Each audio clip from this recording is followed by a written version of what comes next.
It is Wednesday, September 14th of 2022. And absolutely no problem finding stuff to talk about today on Guy's Daily Drive. Bam!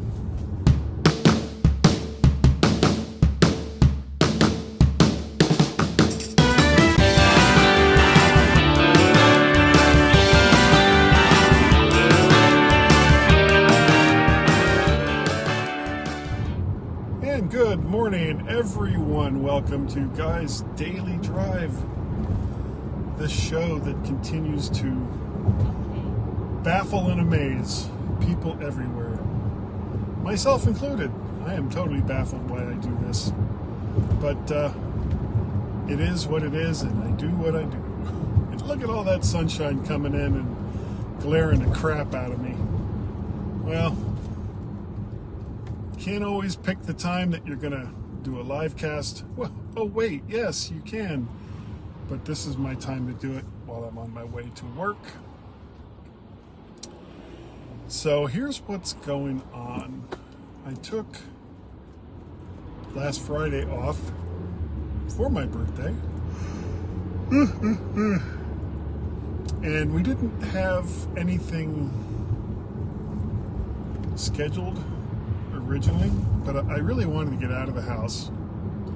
I didn't want to just spend it in front of the computer. So decided to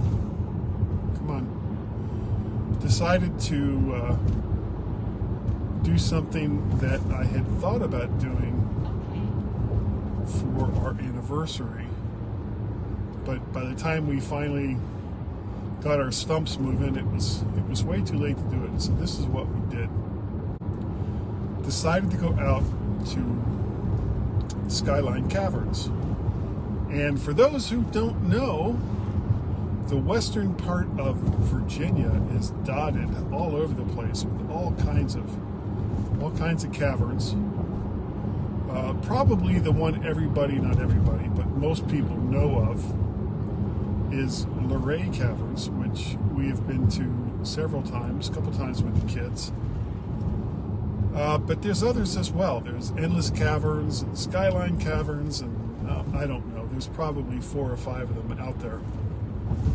But I had never gone to Skyline Caverns, and as it turned out, neither had Tracy. So it was like, okay, well, that sounds like fun. So we drove out there, and at first I was kind of like, well, have we been here before? I wasn't sure, because for long time listeners and viewers of Guy's Daily Drive, we decided to do something similar in Pennsylvania when we did our Lancaster trip. But as it turns out, the caverns in Lancaster that we couldn't go into anyway because they were flooded, we had gone to before. So it wouldn't have been the first time that we said, let's go to a cavern, and then found out that we've been here already. So, but no, we hadn't been to Skyline Caverns. So we went ahead and signed up for the tour. And the cool thing about most caverns is no matter what the temperature is outside, it could be below freezing, it could be 110 degrees, the temperature inside the caverns remains pretty much a constant. And for Skyline, it's about 54 degrees. Tracy wasn't sure how well that was going to go, so she bought a sweatshirt and ended up not wearing it, but she did buy a sweatshirt. And we did the tour. And the tour was fun. It was informational. The guide we had was very knowledgeable, but he had the worst voice inflection of anyone that I've ever had to listen to for this kind of thing, for tours and things like that. His voice went up and down, and it was kind of squeaky. It was really, really annoying. And I don't know if he does it on purpose to screw with people, or if that's just the natural way that he talks, or he's given these tours so many times that he's just on kind of automatic. But yeah, his voice was pretty awful. But he was knowledgeable, and it was fun, and we did tip him. I didn't see anybody else do it, but we did. And we had a good time. And when we left there, we went to a nearby historical plantation. It was about 20 minutes away, I guess, relatively close to Winchester, Virginia. And once we got there, it was kind of like, well, do we want it? Because it was like $11 to do the house tour. And it was already starting to get late, so it was kind of like, well, let's just walk the grounds a little bit. And so that's what we did. We didn't go in for the house tour. But beautiful grounds. A cow followed us around and mooed at us a lot. Though when I actually took a step toward him, he or she kind of like did this weird hop backwards, and it was like, okay, you know, if you're making an animal that weighs hundreds and hundreds of pounds nervous, step away from the animal. You know, that's my safety tip for the day. Don't step toward an animal that's clearly unsure of what your intentions are, because you are definitely unsure of what its intentions are. So don't do that. And then we drove home, and I talked about this on the My Mac podcast. One of the great things about that day, and it was kind of a gift all in of itself, was how little traffic we had to deal with on the way out there. And it's like an hour and a half drive, or on the way back, even though it was within rush hour, but we were kind of going in the opposite direction of rush hour. And to be fair, traffic going in the direction of rush hour was horrendous. I don't know how people do that every day. It was pretty bad. But for us, it was like we never got below probably 30-35 miles an hour on the interstate, which for this area is pretty amazing. And it was just one of those perfect days where we had a nice breakfast and drove out to see the caverns, and we went over to the plantation, and there was no traffic. It was kind of like, wow, this is wonderful. The one thing that I had kind of wanted to do, but we didn't, was take, and it would have taken too long. We would have had to have left much earlier than we did, which was to drive down Skyline Drive and it would be about a 2-hour drive. And when I tell you what it was I was thinking of, you'll probably go, yeah, she was absolutely right. About a 2-hour drive down Skyline Drive, which is a beautiful drive.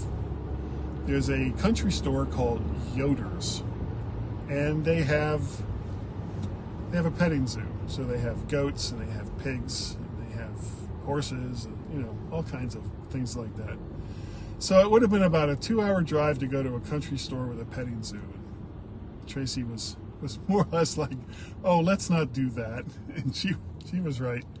She was absolutely right. That would have been ridiculous. But we'll go there some other time.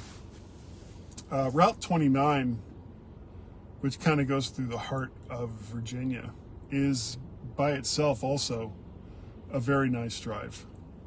And that's something that we should probably do.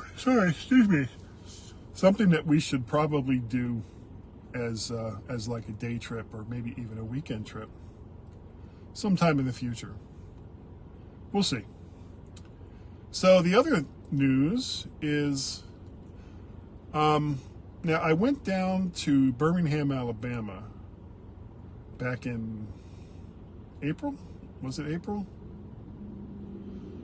To watch the first weekend games of the USFL, the United States Football League, because I like seeing live football. And with COVID, it had been a couple of years since I'd gone to a football game. Well, lo and behold, my neighbor, I won't say his last name, first name is Pete, has season tickets for the Baltimore Ravens. And in the past, probably 2 to 4 times a year, we had gone together. I usually drove. Actually, I always drove to see the Ravens play whoever it was that they were going to play. And this year is kind of a special year because they're playing. The way that the NFL works is you play teams in your own division twice. So you're in a division with 3 other teams, so that's 6 of the games that you're going to play. Then you also play another division in the league, and it rotates. And you play each one of them once, so that's 4 games. And then the 6 to 7 games after that are determined by the NFL for reasons, how they select the games that they do. I don't know. Chances are it's mostly ratings. If you're a good team, get a couple of Monday night games in, Thursday night games in, ratings boosts. Anyway, to get off of all that, one of the division that the Ravens are playing this year is the AFC East, which means they're going to play the New England Patriots, the New York Jets, the Buffalo Bills, and the Miami Dolphins. My team, the team that I have followed most of my life. They came into existence like 1966, 1967, I think, when the AFL was formed.